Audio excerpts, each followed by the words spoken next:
捂紧你的口袋，不要成为韭菜。大家好，我是长岛湾。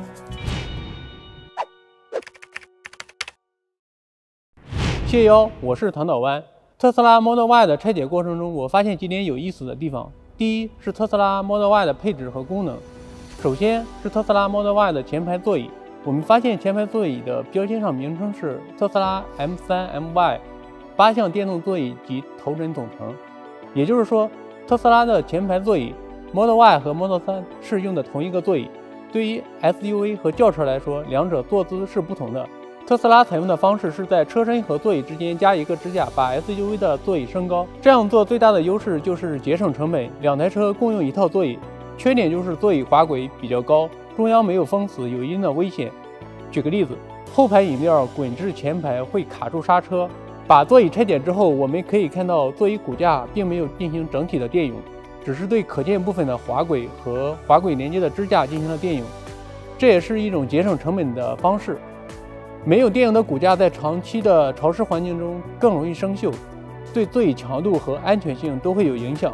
在座椅之外， Model Y 的内饰氛围灯为单色不可调，前大灯不带转向头灯功能，车门音箱采用最廉价的织物包覆，车门储物槽采用无纺布包覆，这些配置也对不起30万元的售价。在天窗玻璃和车门洞之间，正常车型是顶棚来覆盖。由于 Model Y 拥有超大的玻璃天窗，这个位置的截面尺寸非常小。特斯拉采用的是跟立柱类似的低压注塑工艺，注塑材料在单价成本上比传统的顶棚材料更便宜。这个我们姑且叫做顶棚的顶饰件，在 B 柱后侧做了分件，在成本和合格率上都有优势，更容易安装，工厂的装配效率会更高。但分缝会影响外观，硬的顶棚手感和舒适性上会大打折扣，更容易产生噪音。在拆车之前，我们用手捏顶棚会发出咯吱咯吱的声音，在坏路条件下也很容易发出异响。第二项就是法规复合项，特斯拉少了很多安全必要的标签。在 Model Y 上有2个要吐槽的地方。特斯拉的后排座椅有中间头枕，对于后排座椅中间头枕，国标15083明确规定了头枕的高度是要不小于700毫米。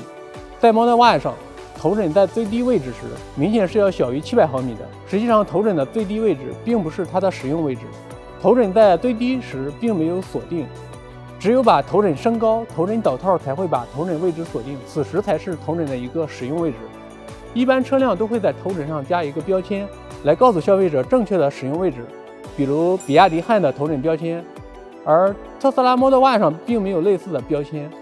如果在头枕的非使用位置，当发生追尾事故时，座椅的鞭打伤会对中间乘客的颈部造成巨大的伤害，这也是法规要规定头枕最低高度的原因。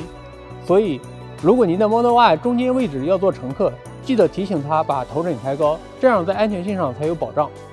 在拆解内饰的过程中，我发现对于副驾驶气囊、左右座椅侧气囊、左右侧安全气帘这5个安全气囊零件，在内饰件中并没有做 airbag 的标识。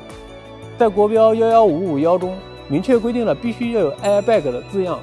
特斯拉是不是出于简约内饰的统一风格而忽略了法规的存在呢？这样是否满足法规要求，就存在很大的疑问了。综上，特斯拉之所以能不断降价，在内饰材料的选择上、座椅等功能件的功能配置上都有所缩水。当然，如果特斯拉节省的成本能够反映到终端售价上，对消费者也是一件好事。